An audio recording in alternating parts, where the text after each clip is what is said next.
नासतो विद्यते भावो ना भावो विद्यते सतः उभयोरपि दृष्टवन्तः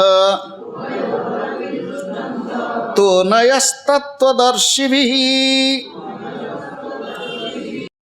नासतो विद्यते भावः असतः भावः न विद्यते। ये होछि प्रथम वाक्य। असतः भावः न विद्यते। असत वस्तुर अस्तित्व नाही। भाव भूसत्तायाम, भू भवति भू धातु भूसत्तायाम सत्तावाचक। भावः सत्ता वा अस्तित्व। असत वस्तुर अस्तित्व नाही। जहा असत ताहा केबे नथिला केबे मध्य हेबो नाही। केबे नथिला एबे मध्य नुह केबे मध्य नुह।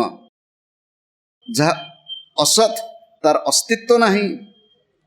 सतः अभावः न विद्यते। सत वस्तुर अभाव घटिब ताहा मध्य केबे नुह।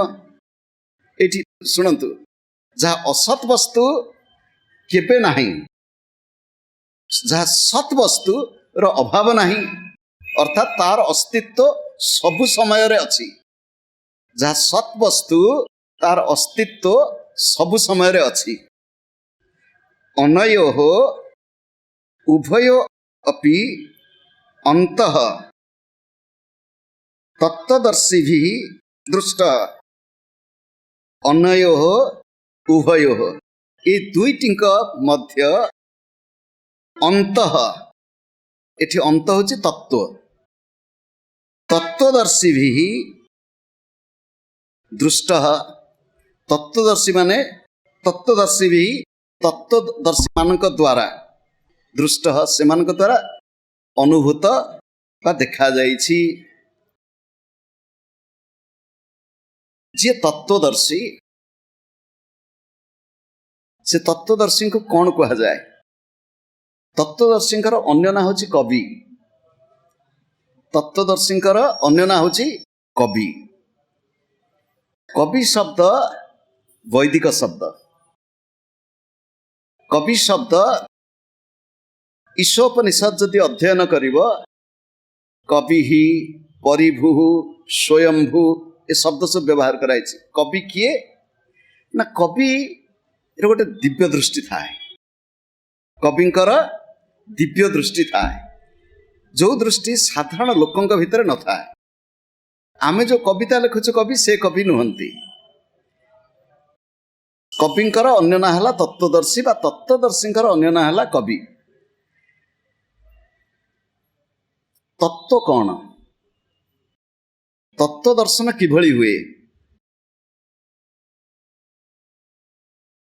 ये तत्व अर्थ नुह जे जल तत्व क्षिति तत्व आम कहू, तत्व व्यवहार करूँ। तत्व शब्दर अर्थ होछि स्वरूप ज्ञान। तत्व होछि स्वरूप ज्ञान। आउ तत्व को जदि आउरी भांगी दब, तत् तो तत् अर्थात से। तत्व होछि जहा सब देखिबू सबुठी केवल तांको ही अनुभूति। तत्व होछि ताहा। तत्व होछि कौन? सबुठी तांकु देखिबा। काहाको देखिबा? इ तत्वम ये मध्य वैदिक शब्द। तत्वमसि एक महावाक्य। तत्वम असि, तत्वम असि। आमर उपनिषद रे अनेक गुड़े महावाक्य रु चारोटी महावाक्य होची प्रसिद्ध।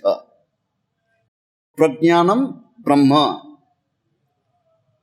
अयम आत्मा ब्रह्म, तत्वम असि, अहम ब्रह्मास्मि। आर क्रम सुनंतु। प्रज्ञानम ब्रह्म, प्रज्ञान कौन? प्रज्ञान शब्दर अर्थ आम ना बोली नुह, ये वैदिक शब्द। गुरुदेव शब्द को अनेक समय कथा भितर कहते ज्ञान विज्ञान प्रज्ञान। गुरुदेव पुणी कहती अरूप स्वरूप देवरूप। गुरुदेव शब्द बारंबार कथार व्यवहार करती। ज्ञान विज्ञान प्रज्ञान।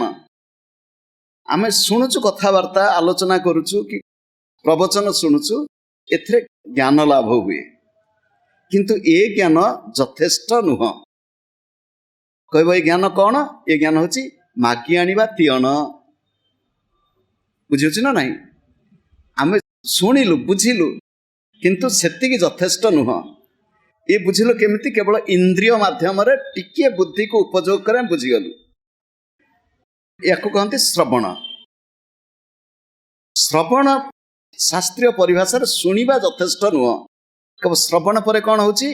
ज्ञान मार्ग रे मनन। मनन शब्दर अर्थ होची जहाँ आम शुणिलु ताको बार बार बार बार बार बार सही भाव को निज भितरे खोजिबा। खोजी खोजी जेतेबेले टिके अनुभूति आसुची ये हला विज्ञान। उदाहरण स्वरूप आमे रसायन विज्ञान पढ़िबू। रसायन विज्ञान श्रेणी रे श्रेणी गृह शिक्षक जहाँ पढ़ई देले सेतिकी पढ़ार शेष हुए नहीं। एवं आमको कौन करती शिक्षक नहीं? परीक्षागार को लेकर देखाती। परीक्षा करके जहाँ को पढ़ई ताको परीक्षामूलक भाव में परीक्षागार देखाती। से विज्ञान। देखी सारला पर से देखले आम निजे कलु बार बार करने फल आमर भीतर अनुभूति होगला। से ज्ञानटा स्थिर हो गला। से हूँ प्रज्ञान। प्रज्ञानम ब्रह्म।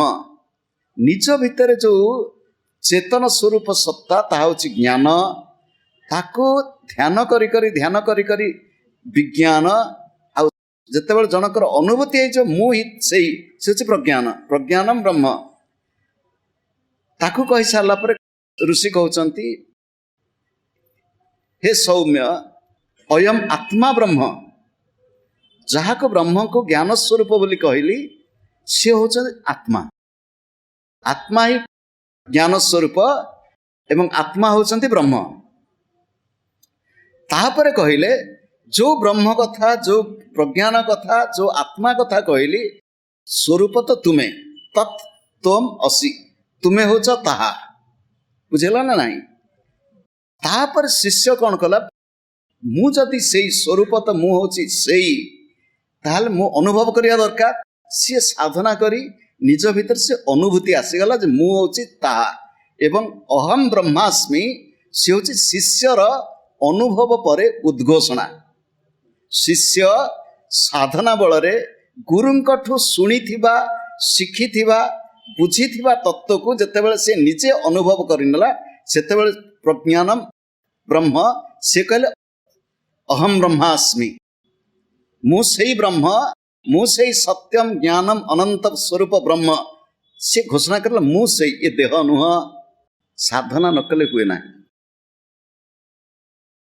खाली अनेक लोक कहती आम प्रवचन को जाऊचु ठीक अच्छी प्रवचन शुणुचु ठीक अच्छी किंतु सेतिकी यथेष्ट नुह।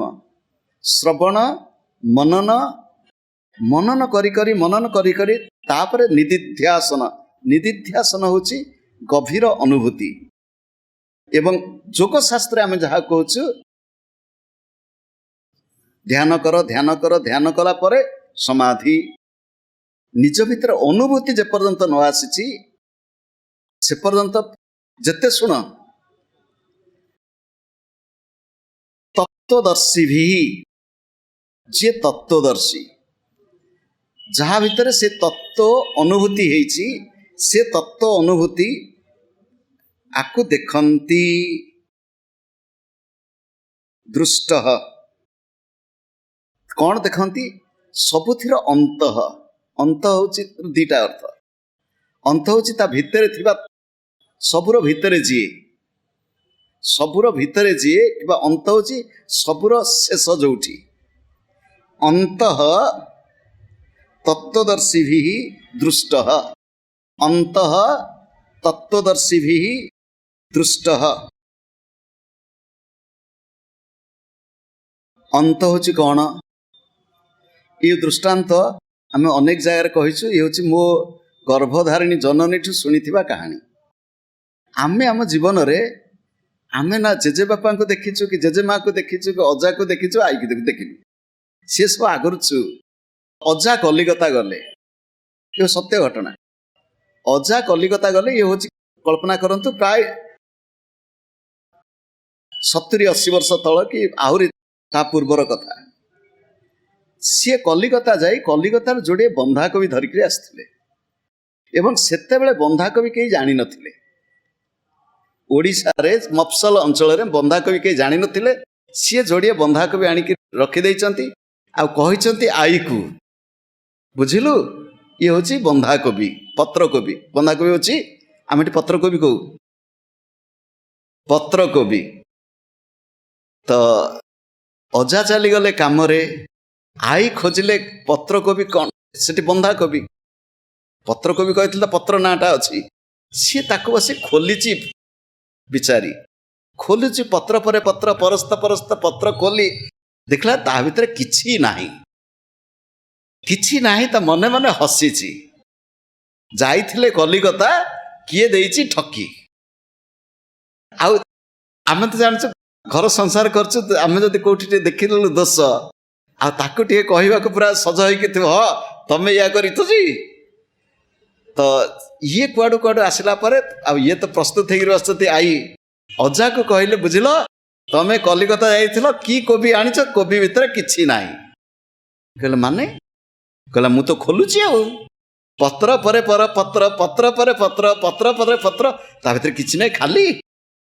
कहल तू पत्र कौन कलु गाई फेंकी देइथिलु ना कौन से ना रखी तुमको देखा ता भितर किछि नाही देखुन।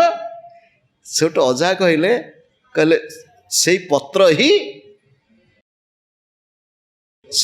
ही कोबी अर्थात ये हूँ स्वरूप ज्ञान। कोबी कोबी खोजी गले कोबी बोली किछि पाइब नहीं से पत्र ही कोबी। आउ गोटे दृष्टांत लौकिक दृष्टांत तमे साइकेल तो देखी तमे देखु तो साइकेल मरामती करती। बर्तमान तमे दिने कौन कर ना ये जो सब खोलने जी सब जंत्रपाति अच्छे आणिक साइकेल को खोली दियो पूरा पार खोली। अच्छा खोलीदेव खोलीदे मत कह ता भीतर साइकेल किए खोलीदेला मत कह ता भीतर साइकेल टा कौटी अच्छी ता भीतर टायर अच्छी ता भीतर ट्यूब अच्छी ता भीतर नट बोल्ट अच्छी ता भीतर ये अच्छी सी अच्छी घंटी टिंग टिंग घंटी अच्छी साइकेल कहीं कहबार तात्पर्य होची प्रत्येक वस्तुर गोटे स्वरूप ज्ञान अच्छी। प्रत्येक वस्तुर गोटे स्वरूप ज्ञान अच्छी। ये स्वरूप ज्ञान जार अच्छी सी होची कौन से होची तत्वदर्शी। जार से स्वरूप ज्ञान अच्छी सी होची तत्वदर्शी। आध्यात्मिक जगत रे ये समग्र सृष्टिर अंतराल रे जी अछंती प्रत्येक वस्तुर प्रत्येक अवस्थार जो अंत अंत अंत शब्दर जोड़ी अर्थ आम कहलु अंत होची जार अंतिम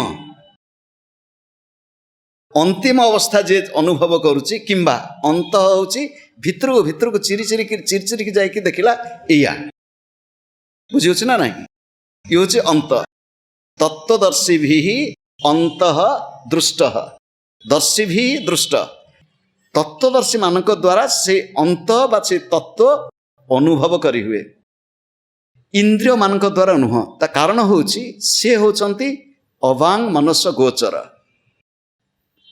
चौकी तैयारी हब चौकी उपादान अच्छी ये उपादान रे चौकी तैयारी हेची सेमते देह गढ़ाई उपादान रे देह को गढ़िबा चौकी को गढ़िबा लोक अछंती ए देह को मध्य गढ़िबा लोक अछंती बुझी ना नहीं। आमे सिना विचार दृष्टि कहूँ देह पंचभूत गढ़ाई प्रकृत रे समग्र सृष्टि को गढ़ी लोक जीए आउ उपादान को उपादान गढ़ी ना से तांकरी उपादान रे गढ़ी। शुण ये समग्र सृष्टि क्या द्वारा गढ़ाई जे स्रष्टा को उपादान रे गढ़िले बणिया सिना सुनारे अलंकार गढ़ीदेला जी हूँ निमित्त कारण जी स्रष्टा आउ जो अलंकार सृष्टि सी हूँ स्रष्टांग ठारू भिन्न उपादान मध्य भिन्न एवं सृष्टि है भिन्न से बणियाठू किणी आणिलु तस्मात् बा एतस्मात् तैत्रीय उपनिषदर मंत्र तस्मात् बा एतस्मात् आत्मनः आकाश संभूतः तांकरिठु तांकरी द्वारा तांकरिठु आकाश सृष्टि हैला बुझला ना नहीं उपादान किए सिना से निजे निजे उपादान हम निजे गढ़ आ गढ़िक सृष्टि देखईदेव एमती सृष्टि ये बड़े बुझी होनी आकु आमर मुनि ऋषि मैंने कहले बुझाई पुणी दृष्टांत दौचु दृष्टांत हूँ कौन तुम बुढ़ियाणी देखीच हाँ बुढ़ियाणी देखीचु बुढ़ियाणी जाल देखीच बुढ़ियाणी जाल भी देखीचु बुढ़ियाणी जाल किए गढ़ी थाए बुढ़ियाणी गढ़ी थाए कौथिरे गढ़ी थाए से कौ उपादान गढ़ी बाई चढ़ई ता बसा गढ़ी आजिकल अवश्य बाई चढ़ई लोप पाईगले बाई चढ़ई कौन देखा कहीं लोप पाईगले शागुणा देखा देखा धन्य मनीष आमे भावुचु आमे हूँ सबुठ श्रेष्ठ आमे हूँ भस्मासुर भली आधुनिक मनीष भूल बुझे ना आमे एभली भाव में भस्मासुर हो किमिति ना आमे तो ध्वंस करिबार लागिचु कि अपूर्व संसार भगवान सृष्टि आमे ताको ध्वंस कलु आ ये ध्वंसक्रम बेसी वर्ष पुराना नुह विगत 40-50 वर्ष भितर ए ध्वंसक्रमटा एते तीव्र व्यापक भाव में चली आपण कहे जनसंख्या बढ़ीगला भी नुह जनसंख्या बढ़ीगला नुह आमे से एकमत नहु गोटे हूँ भूल बाटे जाइछु